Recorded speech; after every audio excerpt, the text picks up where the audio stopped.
لا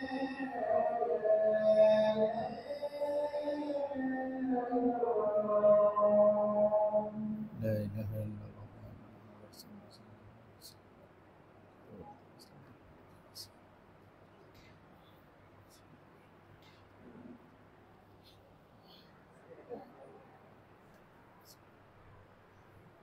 إن الحمد لله الذي أنزل على عبده الكتاب تبصرة وذكرى لكل عبد أواب. وصل وسلم اللهم على رسولك وعبدك المبعوث سيدنا محمد الذي أرسله إلى خير أمة وبأفضل كتاب، وعلى آله وأصحابه الأنجاب.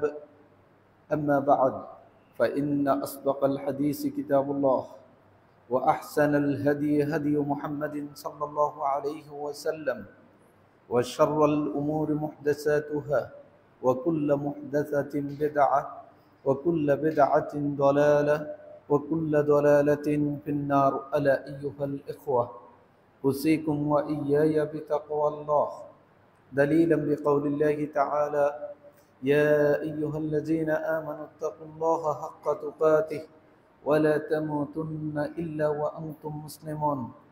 يا أيها الذين آمنوا اتقوا الله ولتنظر نفس ما قدمت لغد واتقوا الله إن الله خبير بما تعملون. يا أيها الناس إنا خلقناكم من ذكر وأنثى وجعلناكم شعوبا وقبائل لتعارفوا إن أكرمكم عند الله أتقاكم. সম্মানিত দিনী ভাইয়েরা,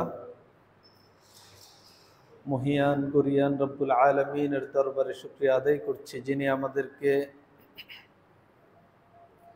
সালাতুল জুমা আদায়ের জন্য মসজিদে যথাসময়ে আসার তৌফিক দিয়েছেন। সেজন্য কালিমাতুশ শুকর আদায় করছি, আলহামদুলিল্লাহ। সালাত ও সালাম প্রেরণ করছি সর্বশ্রেষ্ঠ নবী, সর্বশ্রেষ্ঠ রাসূলের প্রতি, যিনি এই উম্মাহকে জান্নাতের সঠিক দিশা দেওয়ার জন্যে তার জীবনের প্রতিটি মুহূর্তকে অতিবাহিত করেছিলেন এবং তামাম পৃথিবীতে কিয়ামত পর্যন্ত মানবের অধিকার প্রতিষ্ঠার জন্য লড়াই করেছিলেন। সেই বিশ্বনবী মুহাম্মদুর রাসূলুল্লাহ সাল্লাল্লাহু আলাইহি ওয়াসাল্লামের প্রতি সালাত ও সালাম প্রেরণ করছি। আল্লাহুম্মা সাল্লি আলাইহি আল্লাহুম্মা বারিক আলাইহি। সম্মানিত দিনী ভাইয়েরা, আজকের জুমার খুতবার আলোচ্য বিষয় মানবাধিকার প্রতিষ্ঠায় ইসলাম। মানবাধিকার প্রতিষ্ঠায় ইসলাম শীর্ষক শিরোনামে একটি সংক্ষিপ্ত ও তত্ত্ববহুল আলোচনা করার চেষ্টা করব ইনশাআল্লাহু তাআলা। ওমা তৌফিকি ইল্লা বিল্লাহ। সম্মানিত দিনী ভাইয়েরা, আল্লাহ সুবহানাহু ওয়া তাআলা মানব জাতিকে পৃথিবীতে সবচেয়ে সম্মানিত করেছেন, মর্যাদাপূর্ণ করেছেন এবং এই সম্মানটা একজন মানুষ আরেকজন মানুষকে যেমনিভাবে করে, আল্লাহ রাব্বুল আলামিন নিজে এই মানুষকে সৃষ্টি করে তিনি ঘোষণা করছেন, ওয়ালাকাদ কাররামনা বানি আদম, আদম সন্তানকে আমি সম্মানিত করেছি, আদম সম্মানকে সম্মানের জায়গায় আমি অধিষ্ঠিত করেছি। পৃথিবীতে যত মানুষ আমরা আছি, আমাদের এই পৃথিবীতে বেঁচে থাকার জন্যে আল্লাহ তাআলা নবী রাসূলদের মাধ্যমে যুগে যুগে অনেকগুলি বিধান দিয়েছেন, অনেকগুলি বিধিনিষেধ আমাদের উপর আরোপ করেছেন। এই সকল বিধান, আদেশ এবং নিষেধগুলির পিছনে 5টি মৌলিক কারণ রয়েছে। 5টি মৌলিক কারণের অন্যতম হলো আপনি কোরআন এবং সুন্নাহর যে সকল আদেশের প্রতিপালনের জন্য আদিষ্ট, সেখানে দেখবেন হয় এই 5টির কোনো না কোনো একটি সে আদেশ বা নিষেধের মধ্যে জুড়ে আছে। প্রথমত হলো হিফজুদ্দিন। আল্লাহ তাআলা কোনো বিধান যদি মানবতার জন্য দিয়ে থাকেন, সেখানে প্রথমত তিনি দ্বীনকে রক্ষা করার জন্যেই দিয়ে থাকেন। আল্লাহর দ্বীনকে কোনোভাবে যাতে বলন্টিত না হয়, দ্বীন যাতে অবমাননার শিকার না হয়, দিন তথা সর্বশ্রেষ্ঠ ধর্ম ইসলাম যাতে কোনোভাবেই পরাভূত না হয়, সেই লক্ষ্যেই তিনি এমন কিছু বিধান মানবতার জন্য দিয়েছেন। যেমন ধরুন, কোনো মানুষ যদি হিন্দু ধর্ম থেকে ইসলাম ধর্ম গ্রহণ করে, হিন্দু ধর্মে এটাকে খুব বেশি অপরাধ মনে করা হয় না, কিন্তু ইসলাম ধর্ম গ্রহণ করার পরে এই লোকটা যদি আবার অন্য ধর্মে চলে যায়, তখন ইসলামের কঠোর নীতি আছে, মান বাদ্দালা দীনাহু ফাকতুলু, যে দিন পরিবর্তন করে, ধর্মকে পরিবর্তন করে তথা ইসলামকে ত্যাগ করে অন্য ধর্মে চলে যায়, তাকে হত্যা করা হবে। কারণ এইভাবে যদি ইসলাম ধর্মকে বর্জন করে অন্য ধর্মে চলে যায় কোনো ব্যক্তি সজ্ঞানে, স্বেচ্ছায়, স্বাধীনতার নামে, তাহলে ইসলামকে অবমূল্যায়ন করা হয়, ইসলামকে ছোট করা হয়। অথচ এই পৃথিবীতে সবচেয়ে সর্বশ্রেষ্ঠ ধর্ম, সেই ধর্মের নাম হলো ইসলাম। সুতরাং ইসলাম কোনোভাবে পরাভূত হওয়া যাবে না। ইসলাম এই পৃথিবীতে সকল ধর্মের উপরে শ্রেষ্ঠত্ব বজায় রেখেই প্রতিষ্ঠিত হয়েছে, কিয়ামত পর্যন্ত প্রতিষ্ঠিতই থাকবে, এটাকে পরিবর্তন করতে পারবে না। তাহলে এই যে কঠিন বিধান আল্লাহ তাআলা দিলেন, কেউ ধর্ম ত্যাগ করতে চাইলে তথা ইসলামকে ত্যাগ করতে চাইলে ইসলামী শরিয়ার আলোকে তার শাস্তি হলো তাকে হত্যা করা হবে, যাতে করে এইরকম ইসলামকে ত্যাগ করে অন্য ধর্মে যাওয়ার দুঃসাহসিকতা কেউ না দেখায়। কারণ যদি কেউ ইসলামকে ত্যাগ করে অন্য ধর্মে যায়, কেন জানি সে এটা বুঝাতে চায় ইসলাম ধর্মের চেয়ে অন্য ধর্ম মর্যাদাপূর্ণ, সম্মানিত এবং তার চেয়েও বেশি কল্যাণকর। এটা কোরআন এবং সুন্নাহ এবং যৌক্তিকতার সাথে যায় না। অনুরূপভাবে আমি বলেছি, 5টি মৌলিক কারণকে সামনে রেখে আল্লাহ তাআলা বিধানগুলি দিয়েছেন মানবতার জন্য বেঁচে থাকার লক্ষ্যে। উদাহরণ হিসেবে বললাম, প্রথমত দিনকে রক্ষা করার জন্য কিছু বিধান তিনি দিয়েছেন। তারপরে হলো হেফজুল মাল, সম্পদ যাতে রক্ষা হয়, সম্পদ যাতে কেউ অন্যায়ভাবে দখল না করে, অন্যের সম্পদে হস্তক্ষেপ না করে, সেজন্য যেমন কিছু বিধান তিনি দিয়েছেন। চোরের হাত কাটার কথা বলেছেন, ঘুষের নীতির বিরুদ্ধে অবস্থান করেছেন, সুদের বিরুদ্ধে যুদ্ধ ঘোষণা করেছেন। তাহলে এই সব বিধানগুলি কেন দিলেন? যাতে করে পৃথিবীতে সর্বশ্রেষ্ঠ সৃষ্টি মানুষ এরা সম্মানের সাথে থাকতে পারে, একজনের সম্পদ আরেকজনের দ্বারা যাতে বুলন্টিত না হয়, অন্যায়ভাবে এটাকে দখল না করে, করলেই এই শাস্তিগুলি তাকে দেয়া হবে। তৃতীয়ত, আরেকটি মৌলিক উদ্দেশ্যে ইসলামের বিধানগুলি দেয়া আছে, হিফজুল আকল। মানুষ যেখানে সর্বশ্রেষ্ঠ সেটা হলো তার আকল, তার বুদ্ধি, জ্ঞান। এই বুদ্ধিমত্তার কারণে সত্য মিথ্যাকে পার্থক্য করার যোগ্যতা দেওয়ার কারণেই আল্লাহ তাআলা তাকে এত সম্মানিত করেছেন। এই আকল যাতে কোনোভাবে সে নিজে স্বেচ্ছায় ধ্বংস না করে, সেজন্য কিছু বিধান তিনি আরোপ করেছেন। যেমন মদের শাস্তি তিনি আরোপ করে দিয়েছেন, মদ খেলে আকল নষ্ট হয়ে যায়। নেশাগ্রস্ত ব্যক্তির জন্য যে কঠোর বিধান, সেটা হলো ওই ব্যক্তির আকলটাকে হেফাজত করার জন্য। চতুর্থত, যেই কারণে আল্লাহ তাআলা বিধান আরোপ করেন, সেটা হলো হিফজুন নাসল। হিফজুন নাসল মানে হলো যে বংশ পরম্পরাকে ঠিক রাখা, পারিবারিক বন্ধনটাকে অটুট রাখার জন্যে আল্লাহ তাআলা এমন কিছু কঠোর বিধান আরোপ করেছেন। ব্যভিচারের শাস্তির কথা বলেছেন এবং অন্যের সাথে হারাম সম্পর্ককে ধমকি দিয়ে বন্ধ করার জন্য ঘোষণা করেছেন। তাহলে এই বিধানটা দিয়েছেন যাতে আমাদের পারিবারিক বন্ধনটা নষ্ট না হয়ে যায়, আমাদের সন্তানদের বংশ পরম্পরা যাতে ক্ষতিগ্রস্ত না হয়। যদি ব্যভিচারের মতো এই অপরাধ সয়লাভ হয়ে যায়, তাহলে কার সন্তান কোনটা এটা ঠিক রাখা যাবে না। এজন্য বংশ পরম্পরাকে অটুট রাখার জন্য আল্লাহ তাআলা ব্যভিচারের শাস্তির মতো কঠিন শাস্তি তিনি আরোপ করেছেন। 5 নাম্বার, সেটা হলো হিফজুল ইরদ। এই মানুষগুলি পৃথিবীতে বেঁচে থাকতে চায় সম্মানের সাথে, মর্যাদার সাথে। যে মর্যাদা আল্লাহ দিয়েছেন, এই মর্যাদা নষ্ট করার অধিকার পৃথিবীতে কোনো মানুষকে আল্লাহ তাআলা দেয় নাই। সেজন্য আপনি দেখেন কোরআনের ঘোষণা, লা ইয়াসখার কওমুন মিন কওম, এক সম্প্রদায় আরেক সম্প্রদায়কে তুচ্ছ তাচ্ছিল্য করতে পারবে না, এটা হারাম। একজন আরেকজনকে গালিগালাজ করবে না, তার মর্যাদা হানিকর কোনো কাজ সে করতে পারবে না। সামগ্রিকভাবে আমি যা বুঝাতে চেয়েছি, সম্মানিত সৃষ্টি, সর্বশ্রেষ্ঠ সৃষ্টি আল্লাহ সুবহানাহু ওয়া তাআলা যে মানব জাতিকে পৃথিবীতে পাঠিয়েছেন, তাদের উপরে যে বিধানগুলি দিয়েছেন সেইগুলিকে 5টি মৌলিক লক্ষ্য সামনে রেখে আল্লাহ তাআলা এই বিধান দিয়েছেন। হয় আপনার চোখ বন্ধ করে দেখবেন যে সালাতের মতো বিধান কেন দিলেন, সিয়ামের মতো বিধানটা কেন দিলেন, সুদের নীতি কেন বন্ধ করলেন, মদের নেশা কেন বন্ধ করলেন, এই সব কিছু আপনি খুঁজে পাবেন এই 5টি মৌলিক উদ্দেশ্যের মধ্যে। হয় আল্লাহ চান যে ধর্মটাকে, দিনটাকে রক্ষা করতে, অথবা আপনার সম্পদ হেফাজত করতে, অথবা তিনি আকলটাকে পরিচ্ছন্ন রাখতে চান, অথবা পরে পারিবারিক বন্ধন, বংশ পরম্পরা যাতে নষ্ট না হয় সেটাকে রক্ষা করতে চান, অথবা আপনার আমার সম্মান মর্যাদা যাতে ভুলুণ্ঠিত না হয় সেটাকে অটুট রাখতে চান। এই 5টি মৌলিক কারণেই প্রত্যেকটা বিধান দেয়া, আপনি চোখ বন্ধ করলেই খুঁজে পেয়ে যাবেন। তো মৌলিকভাবে এই 5টি বিষয় আমরা চর্চা করতে যাতে পারি, আমরা যাতে ধারণ করতে পারি, সেগুলির জন্যই হলো আমরা মানুষ, সেগুলির জন্যই হলো আমাদের সম্মান।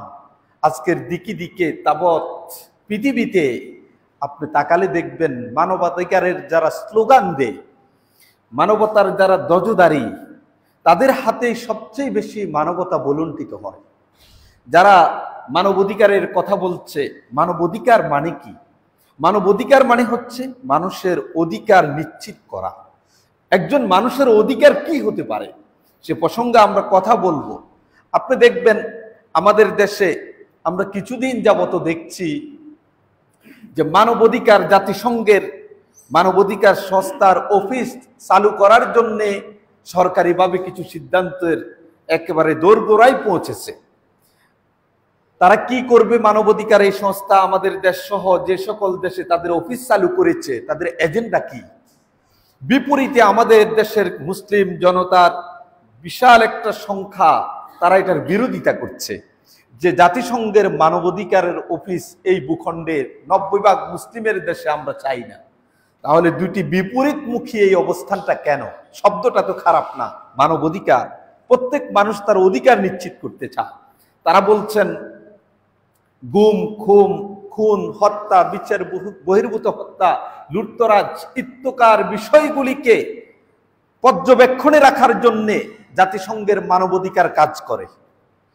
সেই লক্ষ্যে আমার এই ভূখণ্ডে কোনো বিচার বহির্ভূত হত্যা, গুম, অপহরণ, লুণ্ঠন এগুলি যাতে বিচারিক প্রক্রিয়ায় জবাবদিহিতার আওতায় রাখা যায়, সেজন্য সরকার বাহাদুর যারা রয়েছেন তারা চিন্তা করছেন মানবাধিকার জাতিসংঘের মাধ্যমে এই সংস্থাটার অফিসে এই দেশে চালু করা প্রয়োজন। আমরা বলতে চাই মানবাধিকার শব্দটা শুনতে যত ভালো, সেই সকল পশ্চিমা জাতিসংঘের মানবাধিকার সংস্থার নামের আড়ালে এমন কিছু কার্যবিধি তারা প্রপাগান্ডা আলোকে পরিচালিত করে, 90% মুসলিমের দেশে ইসলামকে আঘাত করার জন্য তাদের এই কার্যক্রমগুলির অধিকাংশই মৌলিক ভূমিকা পালন করে। সেগুলি একটু সংক্ষেপে আগে আপনাকে বলি। তাদের সাথে তাদের যে এজেন্ডা, তাদের এই এজেন্ডাগুলির সাথে ইসলামের মৌলিক 8টি সাংঘর্ষিকতা আছে। পশ্চিমা জাতিসংঘের মানবাধিকারের যে স্লোগান এবং তাদের যেই নীতি আদর্শ আমাদের দেশের মানুষকে বিচারিক প্রক্রিয়ার মধ্যে রাখার জন্য তারা স্লোগান দিচ্ছে বা সিদ্ধান্ত নিয়েছে, আমাদের ইসলামের সাথে মৌলিক 8টি বিষয়ের সাংঘর্ষিকতা দেখি। 1, তারা ধর্ম পরিবর্তনের স্বাধীনতা দেয়। জাতিসংঘের মানবাধিকার সংস্থার আর্টিকেল 18 সেখানে লেখা আছে কোনো ব্যক্তি চাইলে যে কোনো ধর্ম সে পরিবর্তন করতে পারে। একটু আগে আপনাকে বলেছি একটা মুসলিম অধ্যুষিত ভূখণ্ডে আপনি যদি এই রকম মানবাধিকারের অফিসকে চালু করার অনুমতি দিয়ে দেন, তাহলে গোপনে তাদের নীল নকশা বাস্তবায়নের প্রথম এবং মৌলিক যে এজেন্ডা, সে এজেন্ডা হলো একজন হিন্দু মুসলিম যেমন হতে পারে, একজন মুসলিম চাইলেও হিন্দু হতে পারবে, বৌদ্ধ হতে পারবে, খ্রিস্টান হতে পারবে, সেখানে আপনি তাকে আইনের আওতায় আনতে পারবেন না। যদি আনেন তাহলে মানবাধিকার লঙ্ঘন হবে। অথচ ইসলাম বলছে ইসলাম ধর্মকে আপনি ত্যাগ করতে পারবেন না। ইসলাম ধর্মের আগে যত ধর্ম আপনার ইচ্ছা আপনি নিতে পারেন, পরিবর্তন করতে পারেন। যখনই ইসলাম ধর্মের ছায়াতলে চলে আসবেন, সেই ইসলাম ধর্মকে ত্যাগ করার অধিকার কোন মানুষকে আল্লাহ তাআলা দেন নাই। কারণ আল ইসলাম ইয়ালু ওয়ালা ইউলা, ইসলাম সবসময় বিজয়ী হয়ে থাকবে কিয়ামত পর্যন্ত। এটাকে পরাজিত করা যায় না, পরাভূত হয় না। আপনি ইসলাম ত্যাগ করবেন মানে তাকে কষ্টবিদ্ধ করলেন, এই অধিকার আল্লাহ তাআলা দেননি। তাহলে মানব অধিকারের সাথে প্রথম সংঘর্ষ হলো আমাদের ধর্ম পরিবর্তনের স্বাধীনতা। যেই মানবাধিকার সংস্থা দিতে চায়, এটা 90% মুসলিমের ভূখণ্ডে আমরা মুসলিমরা এটা মেনে নিতে পারি না, এক। দ্বিতীয়ত যে কারণে তাদের সাথে আমাদের মৌলিক ব্যবধান রয়েছে, সেটা হলো তাদের মানবাধিকারের নামে সমকামিতাকে তারা প্রমোট করে। এলজিবিটি আপনারা শুনেছেন, আমরা গত 1-2 বছর আগে আপনাদের কাছে বিষয় নিয়ে অনেক কথা বলার চেষ্টা করেছি। এলজিবিটি মানে যে লেসবিয়ান, গে, ট্রান্সজেন্ডার, এরপরে যাই এলজিবিটি, বিডি হলো বাইসেক্সুয়াল। মানে এটা একটা তাদের সংস্থা বা একটা আপনি বলতে পারেন গ্রুপ, তারা সেখানে নাম দিয়েছে এলজিবিটি। তো মানবাধিকার যারা প্রতিষ্ঠা করতে চান পশ্চিমা, তারা সমকামিতা এবং ট্রান্সজেন্ডারের মতো জঘন্য যৌনতাকে প্রতিষ্ঠিত করতে চায় তাদের মানবাধিকারের আড়ালে। বাংলাদেশের এই ভূখণ্ডে সাংবিধানিকভাবে আইন করে নিষিদ্ধ করা আছে, শাস্তিযোগ্য অপরাধ হিসেবে ঘোষণা দেয়া আছে। সমকামিতাটাকে ভয়াবহ রকমের অপরাধ হিসেবে চিহ্নিত করা হয়। সেখানে ট্রান্সজেন্ডারের মতো কাজকে, এলজিবিটিকে কোনোভাবে প্রমোট করার সুযোগে ভূখণ্ডে নাই। তাহলে পশ্চিমা দেশের মানবাধিকারের নামে তাদের অফিস চালু করা মানে হলো তাদের এই নীল নকশাগুলি বাস্তবায়নের ধাপে তারা আরেক ধাপ এগিয়ে যাওয়া। আমাদের দেশের মুসলিমদেরকে সমকামিতাকে প্রমোট করবে, উৎসাহিত করবে। এবং এলজিবিটি মানে হলো কি জানেন? এটা এমন একটা গ্রুপ যেই শব্দটা হয়েছে এলজিবিটি। এল মানে হলো লেসবিয়ান, লেসবিয়ান মানে নারীতে নারীতে আসক্ত। জি মানে গে, গে মানে পুরুষে পুরুষে আসক্তি। বি মানে বাইসেক্সুয়াল, মানে এমন পুরুষ যে পুরুষের প্রতিও আসক্ত, নারীর প্রতিও আসক্ত। টি মানে ট্রান্সজেন্ডার, সে মনে মনে ভাবে আমি পুরুষ, মনে মনে ভাবে আমি নারী। এই রকম কোরআন এবং সুন্নাহ বিরোধী মানসিকতা লালনকারী, বিধ্বংসী, ঈমান হরণকারী চেতনাগুলি প্রতিষ্ঠা করে মানবাধিকার সংস্থা, যেটা ইসলাম হারাম করেছে। আমাদের দেশের সাংবিধানিকভাবে যেটাকে নিষিদ্ধ করা আছে, সেটাকে তারা বাস্তবায়ন করবে। 3, সেটা হলো মত প্রকাশের স্বাধীনতা। তারা মত প্রকাশের স্বাধীনতা সুযোগ দেয়, এটা শুনতে খুব ভালো লাগে। মত প্রকাশের স্বাধীনতা আছে। মত প্রকাশের স্বাধীনতা মানে এটাকে তারা যদি প্রতিষ্ঠা করতে চায়, তাহলে কোন কোরআন, সুন্নাহ, আল্লাহ, নবী, সাহাবী এদের ব্যাপারে পর্যন্ত কটাক্ষ করে কথা বললে তাদেরকে আপনি অপরাধী হিসাবে আখ্যায়িত করতে পারবেন না। এটা তার মত প্রকাশের স্বাধীনতা। অথচ ইসলাম, আল্লাহ, তার রাসূল, কোরআন এবং ইসলাম নিয়ে কটাক্ষ করলে ইসলাম থেকে তাকে বের করে দেওয়া হবে, শাস্তিযোগ্য অপরাধ হিসেবে ইসলাম এটাকে আখ্যায়িত করে। আর পশ্চিমা মানব অধিকারের নামে তারা মত প্রকাশের স্বাধীনতা দিয়ে আমাদের ইসলামকে, ইসলামের নবীকে, কোরআনকে কলুষিত করার জন্য পায়তারা করে। 4, নারী পুরুষের অধিকার প্রতিষ্ঠায় সমতা। নারী এবং পুরুষ তারা অধিকার পাবে কর্মক্ষেত্রে, পারিবারিক জীবনে, সামাজিক জীবনে, সর্বক্ষেত্রে তাদেরকে সমানভাবে অধিকার নিশ্চিত করতে হবে। এবং এই নারীর দায়িত্ববোধ পুরুষের সমান, সেটাও নিশ্চিত করতে হবে। তার মানে দায়িত্ববোধ এবং তাদের অধিকার দুইটি পুরুষ এবং নারীর সমান নীতির আলোকে চলবে। অথচ ইসলাম এটা বলে না। ইসলাম বলে নারী এবং পুরুষের মধ্যে অধিকার দেওয়া হবে ন্যায্যতার ভিত্তিতে, সমতার ভিত্তিতে না। সমতার ভিত্তিতে হলে একজন পুরুষ সে সারাদিন বাহিরে খেতে খামারে ঘাটে কাজ করে, একজন নারী তো সে পরিমাণ কাজ করতে পারবে না। একজন নারী সে গর্ভবতী হয়, একজন পুরুষ তো গর্ভবতী হতে পারবে না। তাহলে এটাকে সমান অধিকার বলে না। ইসলাম সমান অধিকার নারী পুরুষের জন্য দিতে বলে না, বরং ন্যায্যতার ভিত্তিতে নারী নারী হিসাবে সৃষ্টিগতভাবে তার যা পাওনা সেটা নিশ্চিত করবে, পুরুষ পুরুষ হিসেবে তার যে অধিকার দায়িত্ব সে সেটাই পালন করবে, এটাই ইসলাম। আর বিপরীতে মানব অধিকার বলে না, দায়িত্ব এবং অধিকার দুটি সমানভাবে দিতে হবে। 5, নারী এবং পুরুষের মধ্যে তাদের উত্তরাধিকারী সম্পদে এবং সম্পত্তিতে সমান অধিকার নিশ্চিতের স্লোগান দে মানব অধিকার, অথচ ইসলাম সেটা বলে না। ইসলাম বলে নারী এবং পুরুষের জন্য কোরআন এবং সুন্নাহর নিমিত্তে ন্যায্যতার ভিত্তিতে তাদের সম্পত্তিতে অধিকার নিশ্চিত করা হবে। একজন নারী আপাত দৃষ্টিতে পিতা থেকে সম্পদ কম পায় বলে যে অভিযোগ করা হয়, আপনাদের মনে রাখা উচিত, অনেকবার আমরা বলেছি একজন নারী তার ভাই থেকে সম্পদ পায়, তার স্বামী থেকে পায়, তার পিতা থেকে পায়, অথচ একজন পুরুষ যে সম্পদটুকু পায় তার সম্পদে ব্যয়ের খাত অনেক বিপরীত। আর নারী যত জায়গা থেকে সম্পদ পেতে থাকে সেখানে ব্যয়ের জন্য সে আদিষ্ট না, তার সবগুলি সম্পদ থেকে যায়। আর পুরুষ আপাত দৃষ্টিতে বেশি পেলেও সে কিন্তু ব্যয় করতে হয় তার চেয়ে অনেক গুণ বেশি। একটা উদাহরণ দেখেন, ধরেন আপনার মেয়ে আপনার মৃত্যুর পরে পেল 500 টাকা, আপনার ছেলে পেল 1000 টাকা। আপনার ছেলে আপনার মৃত্যুর পরে আপনার রেখে যাওয়া ছেলে মেয়ে যেগুলি আছে আরো ছোট ছোট, এবং আপনার স্ত্রী, এরপরে যে আত্মীয় স্বজন যারা আছে তাদের দেখভাল করা, নিজে বিয়ে করা এবং নিজের বোনকেও বিয়ে দেয়া, যে বোন পেয়েছে 500 টাকা, তার এই 1000 টাকার মধ্যেই কিন্তু এই অধিকারগুলি তাকে আদায় করতে হয়। আর আপনার যে মেয়ে 500 টাকা পেয়েছে, সে এই 500 টাকা থেকে আপনার রেখে যাওয়া পরিবারের অন্য তার ভাই বোনদের জন্য, তার মায়ের জন্য খরচ করতে সে বাধ্য না। তাহলে যে ছেলেটা 1000 পেল, তার এই সব আঞ্জাম দিতে গিয়ে 1000 তো খরচ হয়, উল্টা তার ঋণ করেও আরো কিছু এইগুলি আঞ্জাম দিতে হয়। কিন্তু তার মেয়ে যে 500 টাকা পেল, 500 টাকাই তার পকেটে থেকে গেল, ইসলাম তাকে এখান থেকে খরচ করতে বলে না।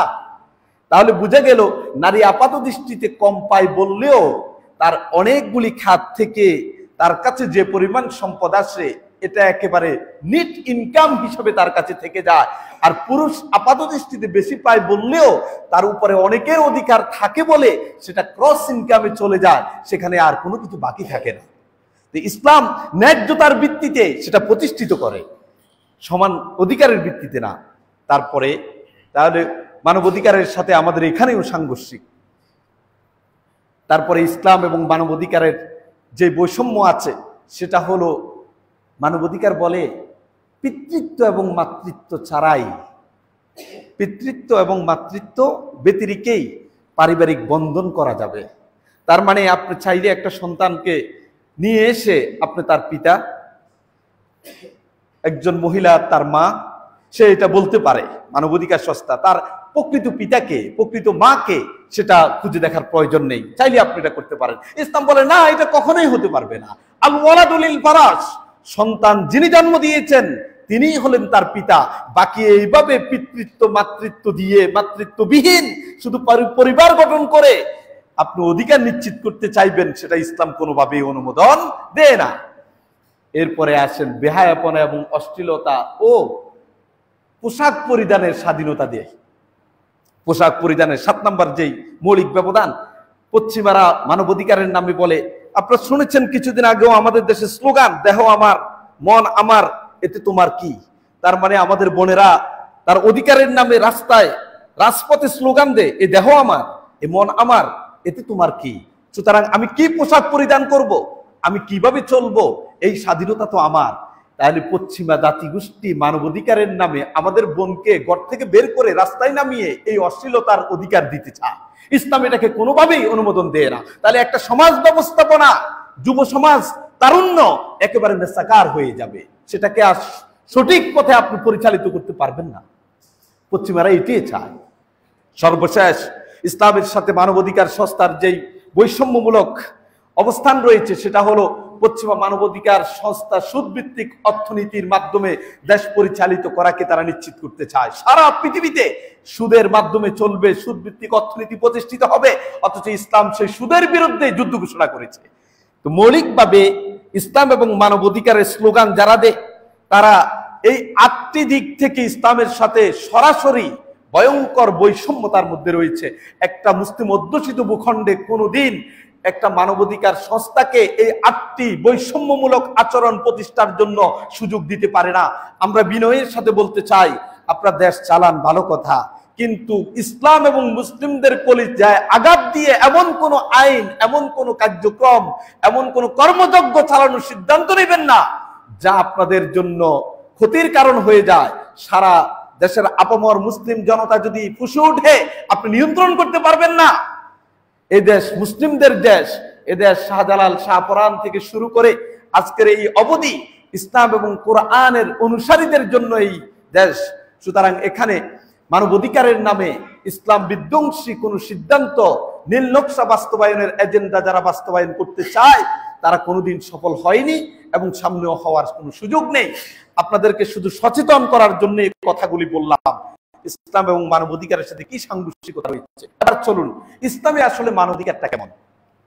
ইসলাম যে মানবাধিকারের কথা বলে, এখন আমরা সে প্রসঙ্গগুলি কথা বলবো। যারা পশ্চিমা দেশ নিজেরা মানবাধিকারের স্লোগান দিচ্ছে, মানবাধিকারের ফেরি করে করে দেশ দেশ বেড়াচ্ছে, আপনি দেখবেন তাদের এই মানবাধিকার সংস্থার, জাতিসংঘের মানবাধিকার সংস্থার কোনো অফিস চীনে নাই, ইন্ডিয়াতে নাই, বড় বড় অনেক দেশগুলিতে নাই। কেন নাই? আপনি সেখানে যেতে পারেন না? কাশ্মীরে মুসলমানরা দিনের পর দিন যেভাবে নির্যাতিত হয়ে, নিষ্পেষিত হয়ে দিনাতিপাত করছে, সেখানে আপনার মানবাধিকার কাজ করে না? গাজায় যেভাবে মানুষজনকে বোলডেজার দিয়ে ঘরবাড়িগুলিকে মিশিয়ে দিয়ে শুধু খাবার, অদ্যাহারে ক্ষুধার্ত মানুষগুলি খাবারের জন্য লাইনে দাঁড়িয়েছে, সেখানে পাখির মতো গুলি করে হত্যা করে, সেখানে মানবাধিকার নেই। মানবাধিকার এসেছে মুসলিম ভূখণ্ডে কিভাবে মানুষগুলিকে, যুবকগুলিকে পাগলা কুকুরে পরিণত করা যায়, ইসলাম বিধ্বংসী কাজগুলিকে বাস্তবায়ন করে মুসলমানের চেতনাগুলিকে ধ্বংস করে কেমনে পশ্চিমা এই অপসংস্কৃতিগুলি আমাদের এই ভূখণ্ডে প্রবেশ করানো যায়, সেই নীল নকশাই তারা বাস্তবায়ন করতে চায়। মানবতাই যদি আপনার উদ্দেশ্য হয়, তাহলে এইভাবে আরাকানে কি পরিমাণ রক্ত ঝরেছে, আপনাদের তো কোনো পদক্ষেপ দেখি না। গাজার ভূখণ্ডে আপনাদের ভূমিকা কি? ইরাকের ভূখণ্ডে আপনাদের ভূমিকা কি ছিল? ইরানের ভূখণ্ডে আপনাদের ভূমিকা কি ছিল? আপনাদের ভূমিকা তো প্রশ্নবিদ্ধ। সুতরাং এই মানবাধিকার স্লোগান দিয়ে এই সাধারণ মানুষগুলিকে বোকা বানিয়ে আপনাদের নীল নকশা বাস্তবায়ন হতে আমরা দিব না, এবং এটা দেয়া যায় না। ইসলাম ন্যূনতম কেউ যদি ধারণ করে, এইরকম নীল নকশা বাস্তবায়নের সুযোগ কখনোই দিতে পারে না। ইসলাম কি মানবাধিকারের কথা বলে দেখুন। প্রথমত হলো, অন্যতম হলো বেঁচে থাকার অধিকার দিতে চায়। মানুষ বলে কি মুসলিম, কি হিন্দু, কি নাস্তিক, যে ধর্মের হোক না কেন, তাকে আল্লাহ তাআলা এই পৃথিবীতে বেঁচে থাকার অধিকার দিতে চায়। সুবহানাল্লাহ। আপনি মুসলিম বলে আপনাকে বেঁচে থাকতে অধিকার দিবে, অমুসলিমকে মেরে ফেলতে হবে, এই কথা ইসলাম কখনোই আপনাকে বলে না। মানুষ বেঁচে থাকার দিক থেকে যে অধিকার পাওয়ার দরকার, সে অধিকারটুকু ইসলাম নিশ্চিত করে। কেমন দেখুন, আল্লাহ সুবহানাহু ওয়া তাআলা কুরআন কারীমে বললেন যে হত্যার বদলা হত্যা। আপনি যদি কাউকে অন্যায়ভাবে হত্যা করেন, তাহলে ইসলাম আপনাকে হত্যার নির্দেশ দিয়েছে। এইরকম একটা হত্যার প্রতিশোধ যদি আপনি নিতে পারেন, তাহলে একটা মানবতা বেঁচে যাবে, একটা ভূখণ্ড শান্তিতে বসবাস করবে। অন্যায়ভাবে পাথর মেরে, আগুনে পুড়িয়ে কোন মানুষকে হত্যা করার নৃশংস ঘটনা আপনার চোখের সামনে বেশি উঠবে না, যদি ইসলামের এই নীতি এবং আদর্শ আপনার ভূখণ্ডে প্রতিষ্ঠিত থাকে। আল্লাহ তাআলা সেই কথাই কোরআনে বলছে, ইয়া আইয়ুহাল্লাযীনা আমানু কুতিবা আলাইকুমুল কিসাস ফিল কাতলা। আল্লাহ, হে ঈমানদার সমাজ, আপনারা ঈমানদার, আপনারা ঈমানের দাবি করেন, আপনারা ঈমানের পথে আছেন বলে বিশ্বাস করেন, আপনাকে লক্ষ্য করেই তো আল্লাহ তাআলা বলছেন, হে ঈমানদার সমাজ, তোমাদের জন্য আমি ফরজ করে দিয়েছি কিসাস, প্রতিশোধ হত্যার ক্ষেত্রে। কেমন প্রতিশোধ? আল হুররু বিল হুররি, স্বাধীনের বদলা স্বাধীনকে হত্যা করা হবে। আল আব্দু বিল আব্দে, কৃতদাসের বদলা কৃতদাসকে হত্যা করা হবে। আল উনসা বিল উনসা, নারীর বদলা নারীকে হত্যা করা হবে। আয়াতের পরে এসে আল্লাহ তাআলা বললেন, ওয়াফিল কিসাস হায়াতুন ইয়া উলিল আলবাব, হে জ্ঞানীরা শুনে রাখো, এইরকম হত্যার বদলা, হত্যার মাধ্যমেই রয়েছে একটা সমাজের প্রাণ, একটা সমাজকে বাঁচিয়ে রাখা, একটা মানবতাকে বাঁচিয়ে রাখার নিশানা। কারণ এই যদি প্রতিশোধ আপনার অন্যায়ভাবে হত্যার কারণে এর প্রতিশোধ সমপরিমাণ হত্যাটাকে নিশ্চিত করতে পারেন, তাহলে একটা সমাজে একটা দুইটা শাস্তি নিশ্চিত হলে পুরা বাকি ভূখণ্ড শান্তিময় হয়ে যাবে। আর তৃতীয় জন দুঃসাহসিকতা দেখাবে না পাথর মেরে মারার, দুঃসাহসিকতা দেখাবে না আগুনে পোড়ার, দুঃসাহসিকতা দেখাবে না যে মৃত্যুর পরেও তাকে ছুরি দিয়ে দেহের মধ্যে এভাবে খুঁচিয়ে খুঁচিয়ে হত্যা করে। আজীব কথা, মানবতা কোথায়? আপনারা মুসলিম, আপনি তো মুসলিম। আল্লাহ তাআলা ইমানদারদেরকে লক্ষ্য করে বলছেন, দেখেন, ওমাইয়াতুল মুমিনান মুতাআম্মিদান ফাজাযাউহু জাহান্নাম। কোন ব্যক্তি যদি, খুব ভালো করে শুনেন, কোন ব্যক্তি যদি ইমানদারকে, অপর ইমানদার ভাইকে ইচ্ছা করে হত্যা করে, ওমাইয়াতুল মুমিনান মুতাআম্মিদান ফাজাযাউহু জাহান্নাম, তার শাস্তি হলো জাহান্নাম। এরপরে কি বলে? ফাজাযাউহু জাহান্নাম খালিদিনা ফিহা, সেখানে চিরস্থায়ী থাকবে। ওয়া গাদিবাল্লাহু আলাইহি, আল্লাহ তার উপর অত্যন্ত রাগান্বিত। ওয়া লাআনাহু, তাকে আল্লাহ গজব দেন। ওয়া আ'আদ্দা লাহু আযাবান আলীমা, তার জন্য যন্ত্রণাদায়ক শাস্তি তিনি প্রস্তুত করে রেখেছেন। আপনার অন্যায়ভাবে কোন ইমানদারকে ইচ্ছা করে আপনি যদি হত্যা করেন, আমি যদি হত্যা করি, আমার জন্য কি ধমকি দেখেন, জাহান্নামে আমি চিরস্থায়ী থাকবো। আমার উপর আল্লাহ খুব রাগান্বিত হয়ে আছেন, আমাকে গজব দিতে আছেন নিয়মিত, এবং আমার জন্য পরকালে যন্ত্রণাদায়ক শাস্তির ব্যবস্থা করে রেখেছেন। 4টি হুমকি দিয়েছেন। আপনি একবার চিন্তা করে দেখুন, এই পৃথিবীর তাবৎ যত অপরাধ আছে, চুরি বলেন, দর্শন বলেন, ঘুষ, খুন যত আছে, কোন অপরাধের শাস্তি এত ভয়ঙ্কর ভাবে আল্লাহ তাআলা বলেন নাই। শুধু একটা অপরাধের শাস্তির কথা বলেছেন, সেটা হলো কেউ যদি কুফরি করে, কাফের হয়, কেউ যদি মুশরিক হয়ে মরে, তার জন্য চিরস্থায়ী জাহান্নাম। তাহলে একজন মুশরিকের যে পরিমাণ শাস্তি, যে মাত্রার শাস্তি, ঠিক একজন ইমানদারকে ইচ্ছা করে হত্যা করলে একই মাত্রার শাস্তি। আল্লাহু আকবার। আপনি কল্পনা করতে পারেন? আপনি ইমানের দাবিদার, এরপরেও আপনার এই হত্যা দ্বারা যত অপরাধ আছে করলেন, আপনাকে জাহান্নামে চিরস্থায়ী ভাবে থাকতে হবে, এই কথা আল্লাহ তাআলা বলেনি। ইমানদারকে এই কথা বলেনি। শুধুমাত্র যদি কোন ইমানদার অপর ইমানদারকে, ইমান আছে, তাকে ইচ্ছা করে হত্যা করেন, চিরস্থায়ী ভাবে আপনার থাকা লাগবে, যেমন একজন কাফেরকে চিরস্থায়ী ভাবে থাকা লাগে, যেমন একজন মুশরিককে চিরস্থায়ী ভাবে থাকা লাগে। সুতরাং কোন ইমানদারকে ইচ্ছা করে যদি হত্যা করে, ওই হত্যার শাস্তি হলো একজন কাফের এবং মুশরিকের যেমন শাস্তি, অনুরূপ শাস্তি। এটাই হলো আপনার বুঝে নেওয়ার বিষয়। আপনি কাফের না হয়েও কাফেরের মতো শাস্তি পাচ্ছেন, আপনি মুশরিক না হয়েও মুশরিকের মতো শাস্তি পাচ্ছেন, শুধু ইমানদারকে ইচ্ছা করে মারার কারণে। আপনি বললেন, আচ্ছা ইমানদারটা বুঝলাম, অমুসলিম কি তাহলে মারা যাবে? চলুন রাসূল কি বলে। তিনি বলছেন, মান কাতালা মুআহাদান, কোন ব্যক্তি যদি কোনো অমুসলিমকে হত্যা করে, লাম ইয়ারিহ রাইহাতাল জান্নাহ, সে কোনোদিন জান্নাতের সুঘ্রাণ পাবে না। ওয়া ইন্না রিহাহা তুজাদু মিন মাসিরাতি 40 আমান, অথচ জান্নাতের সুঘ্রাণ, যারা জান্নাতে যাবে তারা 40 বছরের দূরত্বের রাস্তা থেকে জান্নাতের ঘ্রাণ পেতে থাকবে। আপনি যদি জান্নাতে যাওয়ার অধিকারী হয়ে যান, জান্নাতে যাওয়ার 40 বছর রাস্তা দূর থেকে আপনার নাকে সে ঘ্রাণ আসতে থাকবে। আর আল্লাহ রাসূল বললেন, কোন ব্যক্তি যদি কোন অমুসলিমকে হত্যা করে, তাহলে সে জান্নাতে যাওয়া তো দূরের কথা, জান্নাতের ঘ্রাণও পাবে না, যে জান্নাতের ঘ্রাণ 40 বছরের দূর থেকে পাওয়া যায়। সুনানে আবু দাউদের হাদিস, রাসূল সাল্লাল্লাহু আলাইহি ওয়াসাল্লাম বলেন, মান কুতিলা মাজলুমান, মান কাতালা মুআহাদান, যে ব্যক্তি কোন অমুসলিমকে হত্যা করে, আও কাল্লাফাহু, অথবা তাকে তার সাধ্যের অতিরিক্ত তার ঘাড়ের উপর চাপিয়ে দেয়, আবিন তাকাসাহু, অথবা তাকে অপমান করে, ফাআনা হাজিজুহু ইয়াউমাল কিয়ামা, আমি মুহাম্মাদুর রাসূলুল্লাহ কিয়ামতের মাঠে ওই লোকটার বিরুদ্ধে আল্লাহর দরবারে মামলা দায়ের করব।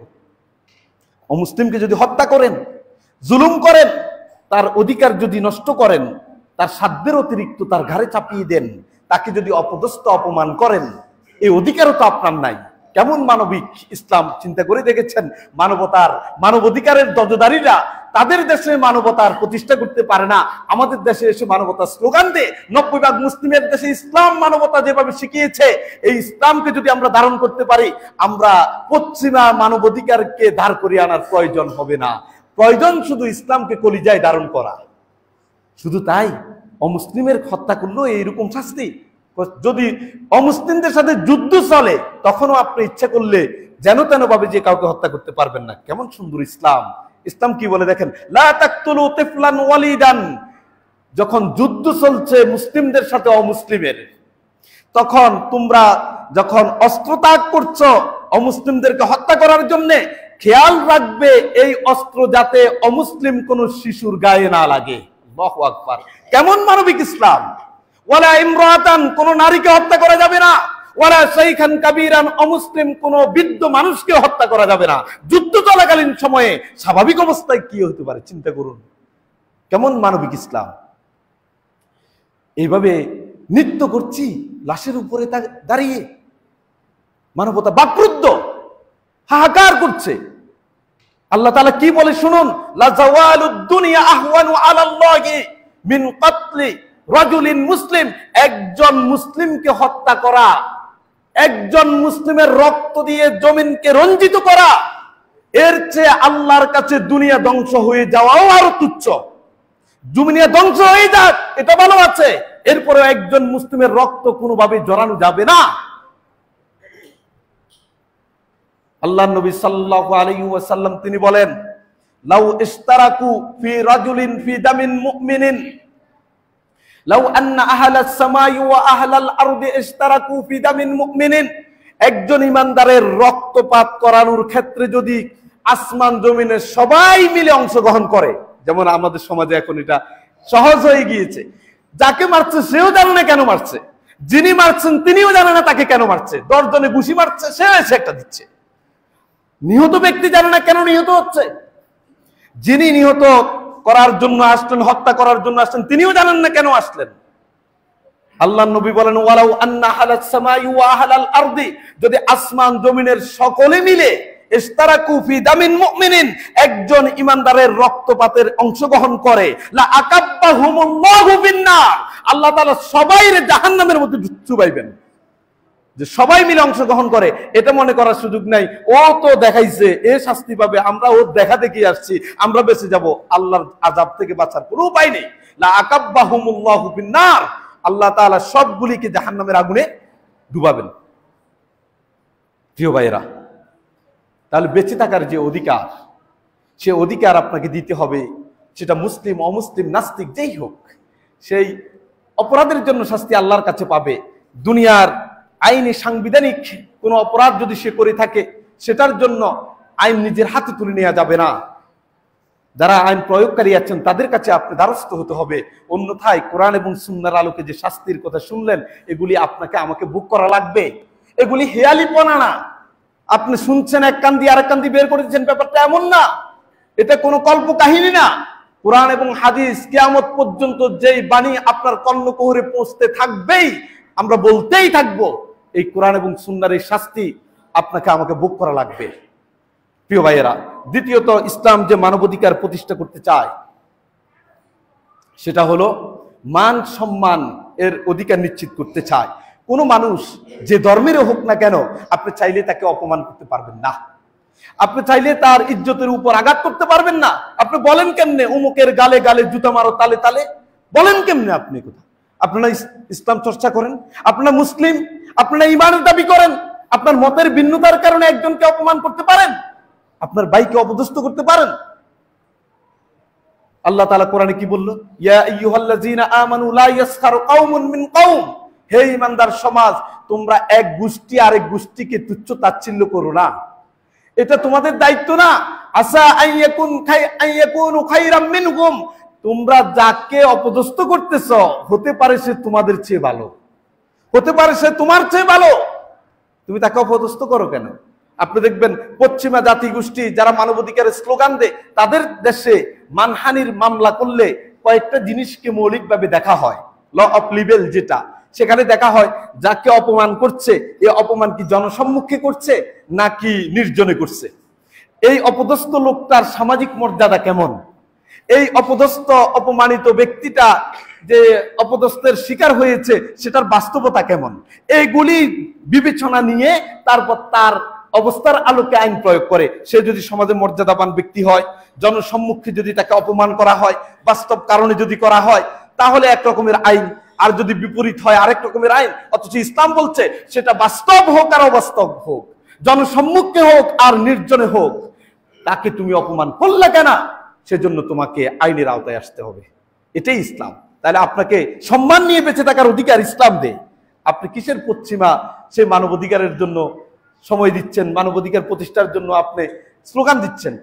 ভাবতে হবে 3 নাম্বার যে অধিকার প্রতিষ্ঠা করতে চায় ইসলাম, সেটা হলো সম্পদের অধিকার নিশ্চিত করতে চায়। সম্পদ সংরক্ষণের মৌলিক অধিকার ইসলাম দিতে চায়। কেমন দেখেন, আপনি যদি সম্পদ চুরি করেন তাহলে আপনার হাত কাটার বিধান ইসলাম দিয়েছে। আপনাকে যদি প্রকাশ্যে দিবালোকে যদি হাত কেটে দেওয়া হয়, তাহলে কিন্তু আপনি এই চুরি আরেকবার করার আগে 1000 বার চিন্তা করবেন, তাহলে তো আরেক হাত যাবে। এই শাস্তি যদি আরো 100 জন লোকে দেখে, তারা ভাববে ওই একবার চুরি করার কারণে হাত একটা গেছে, এখন অনেক ভালো কাজকর্ম করে খেতে পারতো, এখন তো সেটাও নাই, দরকার নেই, এ থেকে দূরে থাকি। তাহলে একটা দুইটা শাস্তি যদি ইসলামিক এই আইন যদি বাস্তবায়ন করা যায়, তাহলে একটি সমাজকে সুন্দর করে রাখা যায়। এই হলো চুরির শাস্তি দেওয়ার মাধ্যমে আপনার আমার সম্পদকে সংরক্ষণ করে ইসলাম।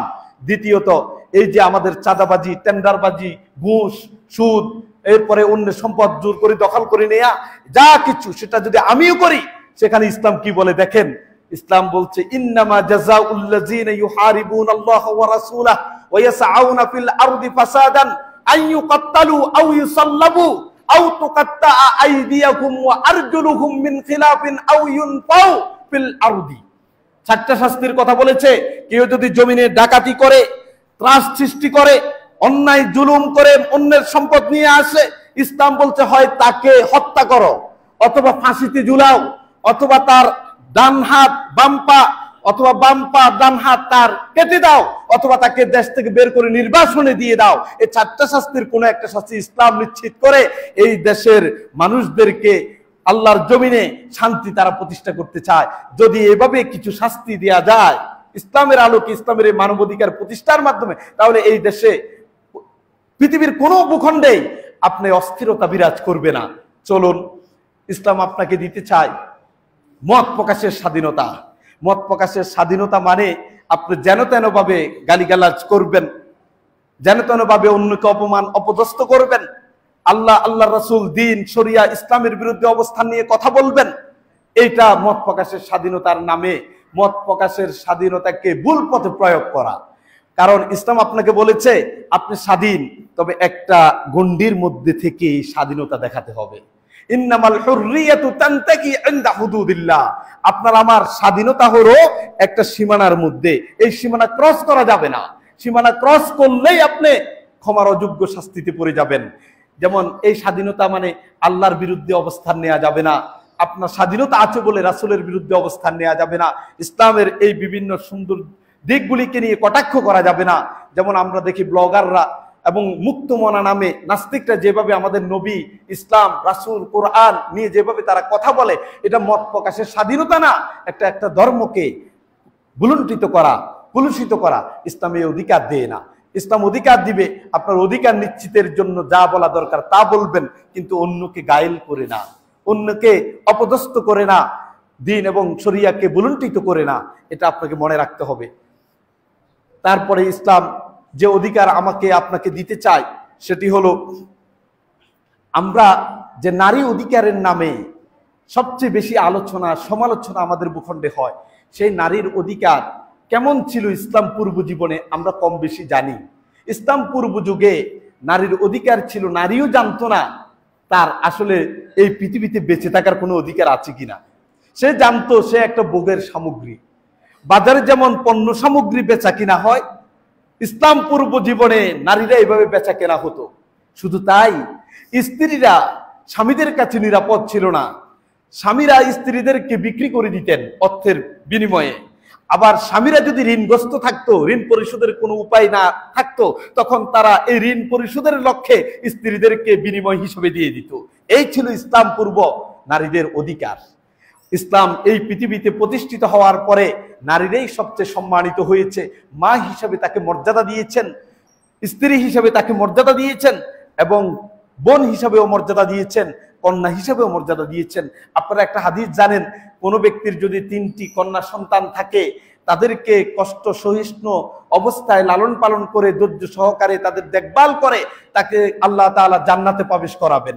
ওই হাদিসের আরেক অংশ আছে, সেই অংশটা হলো কোনো ব্যক্তি যদি তার 3 জন বোনকে বোন, আপনার বাপ মারা গেছে, আপনার বোনদের দায়িত্ব আপনার কাঁধে।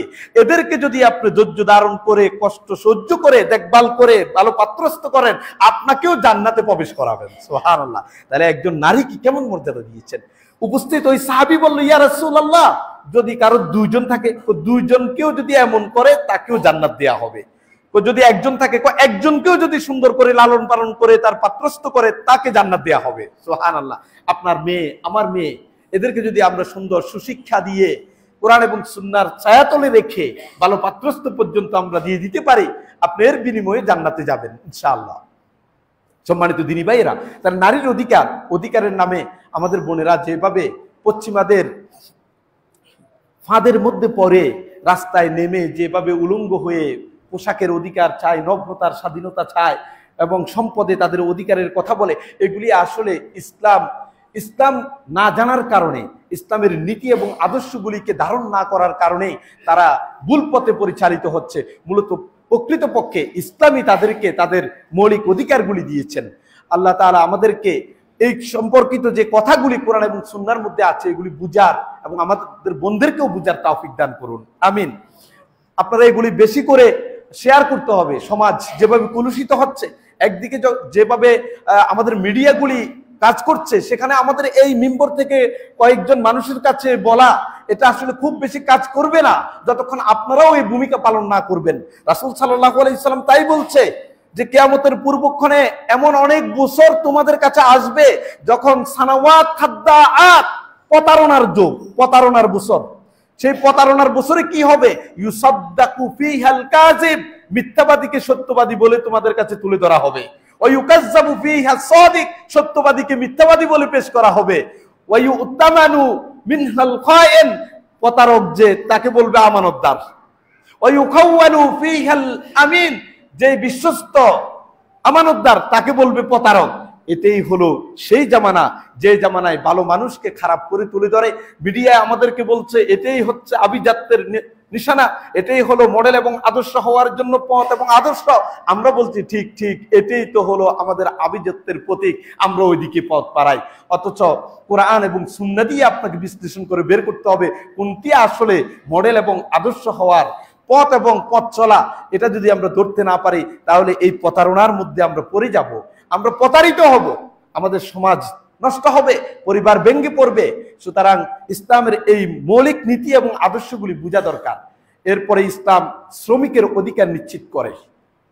শ্রমিক যারা, আপনি দেখেন কি সুন্দর কথা বলেছে। আপনারা জানেন যে শ্রমিকের অধিকার তোমরা দিবা, যে তার গায়ের ঘাম শুকানোর আগে দিয়ে দিবা, এটা একটা আপনারা সবসময় শুনেন।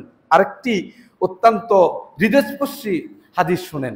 রাসূল সাল্লাল্লাহু আলাইহি সাল্লাম বলেন, ইখওয়ানুকুম খাওয়ালুকুম, তোমাদের অধীনস্থরা তোমাদের ভাই, তোমাদের কর্মচারী, শ্রমিক, দাসদাসী, তোমাদের অধীনে যারা আছে এরা তোমাদের ভাই। প্রথমেই কিন্তু আপনার চেতনা আঘাত করে দিয়েছেন। আপনি আর আমি যখন ভাবি এটা আমার কামলা, এ আমার বদলা, এ আমার ফ্যাক্টরির শ্রমিক, সুতরাং এর সাথে আমার হচ্ছে শ্রম বিনিময়ের সম্পর্ক।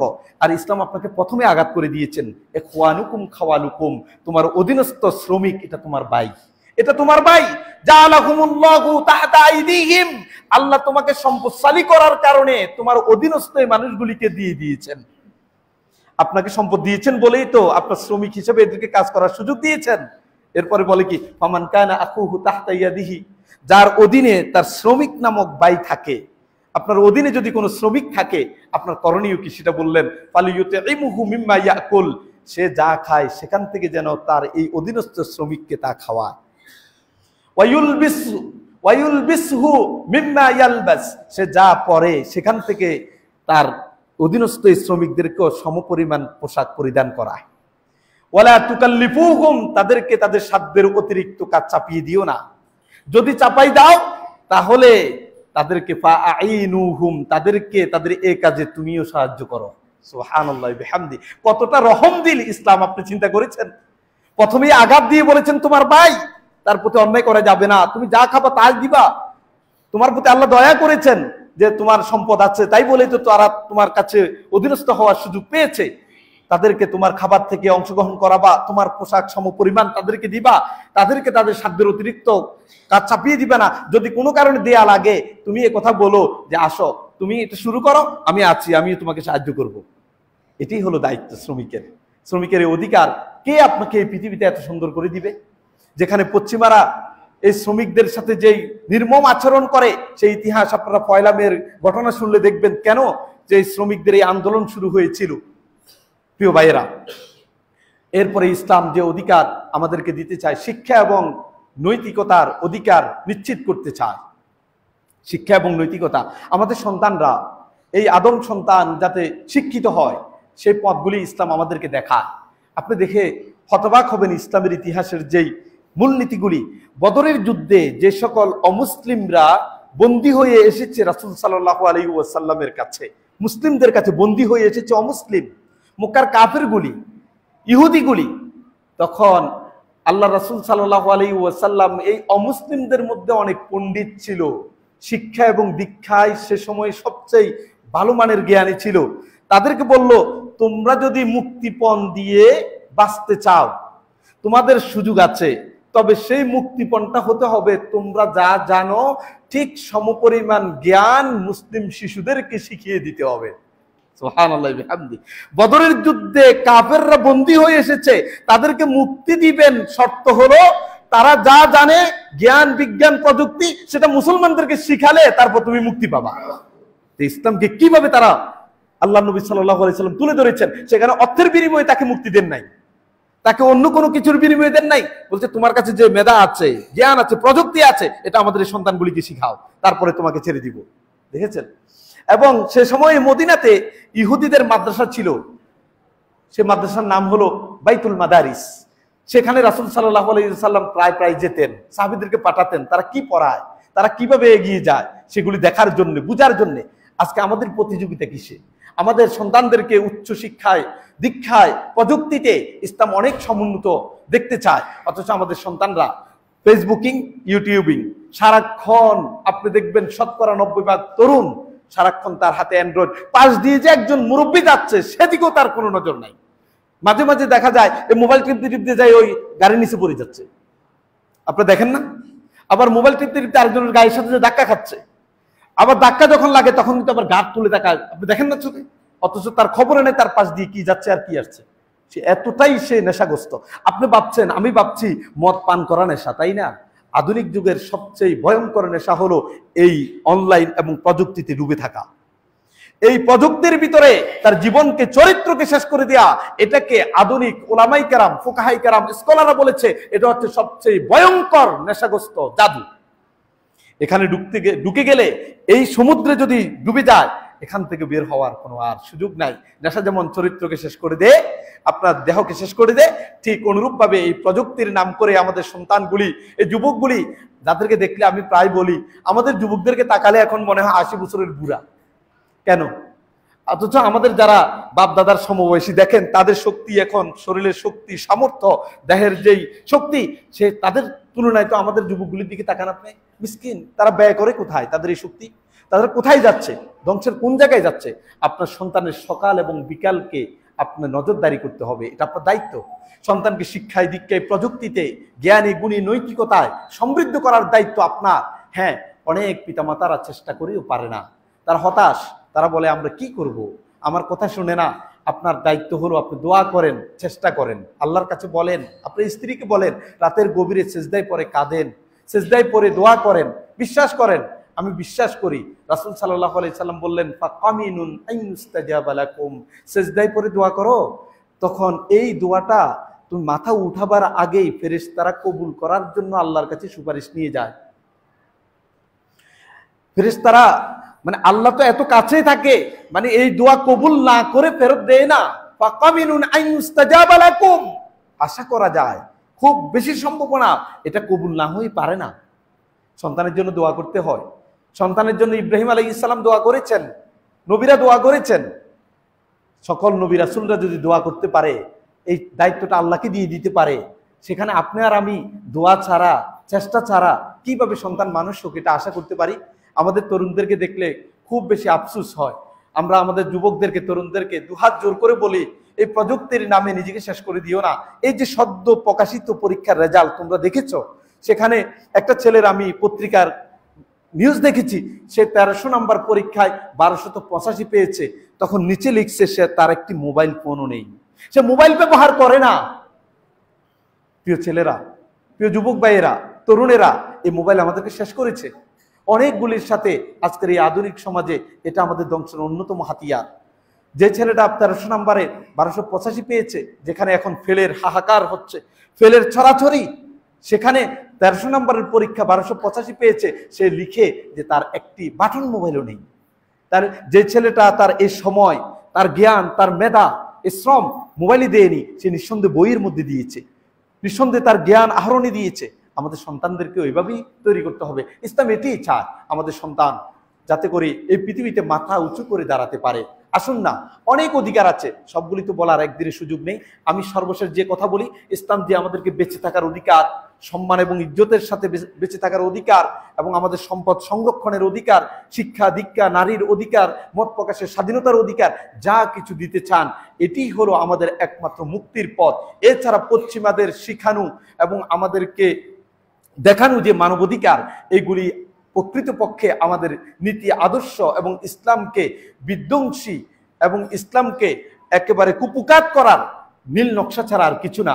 আমরা উদাত্ত আহ্বান করব, যারা আজকে মানবাধিকার এবং তন্ত্রমন্ত্র দিয়ে পৃথিবীতে শান্তি প্রতিষ্ঠা করতে চায়, তাদের কিয়ামতের সূর্য উদিত হবে।